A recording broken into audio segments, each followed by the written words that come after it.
Galera, beleza? Então, vamos falar um pouquinho de eletromagnetismo aqui. Na aula passada a gente falou só de magnetismo, como o magnetismo ele está inserido no nosso cotidiano, nossa vida. Por isso a gente falou os conceitos iniciais de ímãs, né? Falando um pouquinho aqui da onde é utilizado, os conceitos iniciais, como, por exemplo, aqui o funcionamento desse trem aqui, que é um trem magnético, na verdade, que ele é utilizado através de flutuação magnética. Também temos aqui a tarjeta magnética, cartões magnéticos antigos que eram utilizados dentro de sistemas de peças de carro, do nosso dia a dia, equipamentos eletrônicos, tudo usa eletromagnetismo. Falamos um pouquinho do ímã, que o ímã tem o norte, tem o sul, e o norte e o sul sempre vai estar dentro de um ímã, ou seja, se eu quebrar um ímã no meio, esse ímã vai gerar dois ímãs com dois norte e dois sul. Exemplo, se eu pegar aqui e conseguir rachar esse ímã aqui no meio, ele não vai virar sul para cá e norte para lá. Vai ter dois ímãs, mas sim ele vai virar um norte numa ponta e ele vai ter o sul numa outra ponta, né? Então nós temos uma das propriedades desse é essa indivisibilidade que ele tem, beleza?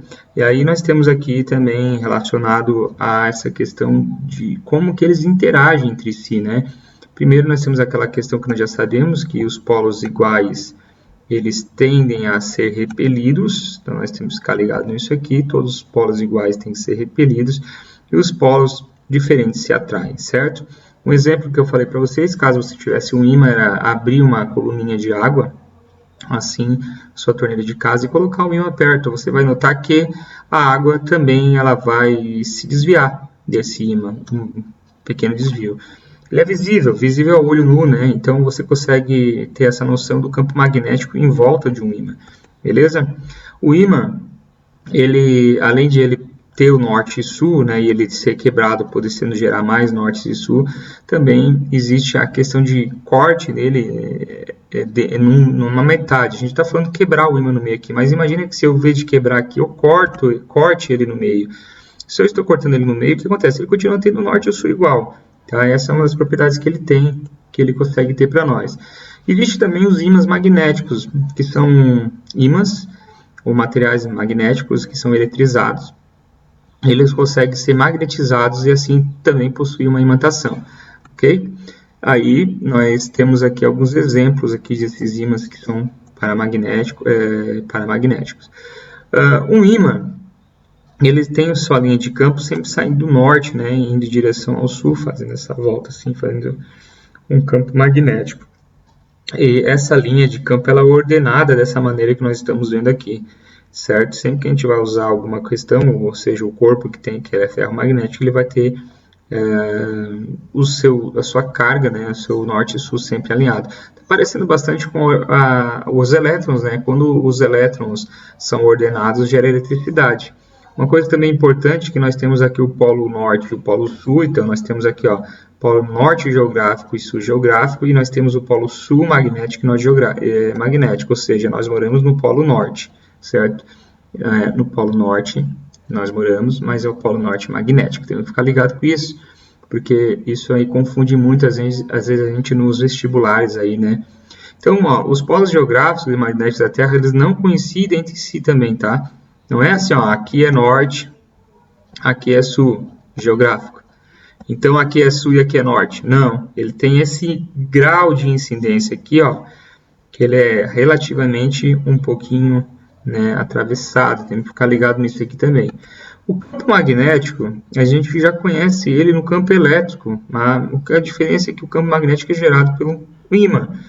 E o que acontece? Sai do norte e entra no sul. Sempre isso que você tem que ficar ligado na questão do campo magnético, formando essas linhas de indução aqui.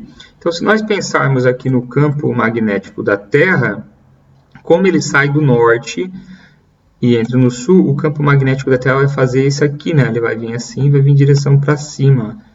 Ele sempre vai fazer isso, sai daqui e vai para cima, fazendo essa linha que nos protege de coisas que possam vir do espaço, ou dos raios solares também, né? Então, olha só, observa as linhas que nós temos aqui.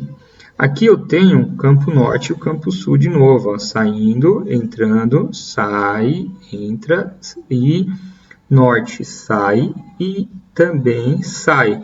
É isso que faz com que tenha repulsão, né? Porque se os dois campos estão aproximados do mesmo polo, eles estão saindo, eles vão se repelir, tá?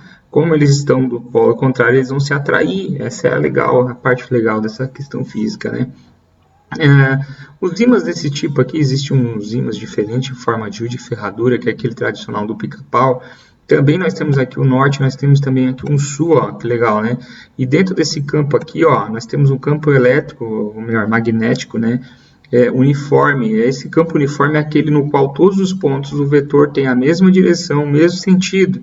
Então, tudo indo para a direita aqui, direção do norte para o sul, tá bom?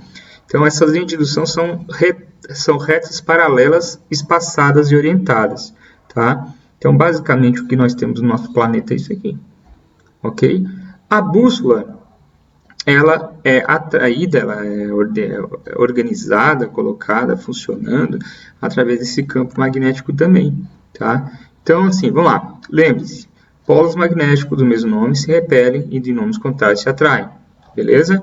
Ferro, ímã, atração, por causa da questão do ferromagnetismo. Aí nós temos aí, nem o ímã atrai o ferro e nem o ferro atrai o ímã. Ambos se atraem simultaneamente. Terceira lei de Newton, né? Porque um é ferro magnético. Olha só essa questãozinha para nós acabarmos aqui. Campo magnético, tá? A figura 1, que é essa aqui, tá? Representa o ímã permanente em forma de barra. N e S indicam respectivamente polo norte e polo sul, tranquilo. Suponha que a barra seja dividida em 3 pedaços. 1, 2, 3. Está aqui. Eu tenho norte e eu tenho o sul. E aí, tudo aqui certo aqui. Beleza. As barras se dividem em 3 pedaços, como mostra essa figura 2. Colocando lado a lado os 2 pedaços extremos, que foram cortados, como indicar na figura 3, é a coisa afirmar. Então, eu tenho esse, é o extremo norte e esse é o extremo sul. O que vai acontecer? Ele quer saber o que é A e B, pelo jeito, né? Então, assim, vamos lá. Se atrairão, os dois ímãs, se eu colocar lá, vão se atrair, pois A é o polo norte e B é o polo sul, A tem que ser o polo sul. Então, A tem que ser o polo sul.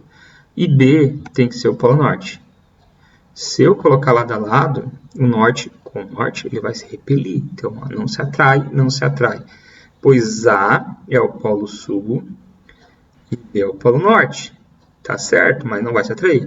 Não serão atraídos nem repelidos. Se repelirão, pois A é o polo norte e B é o polo sul. Se repelirão, pois A é o polo sul e B é o polo norte. Então, a gente consegue notar, de acordo com o que a gente viu aqui, ó, que tem que ser, né? Se aqui é norte, aqui é sul, lá é norte, não tem como ser o mesmo.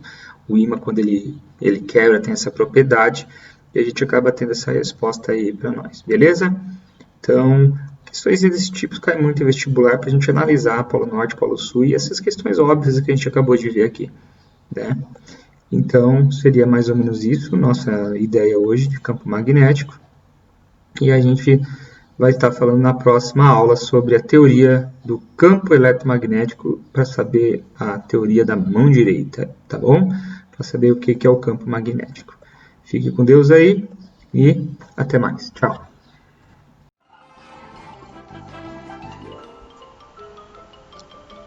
Isso é tudo, pessoal.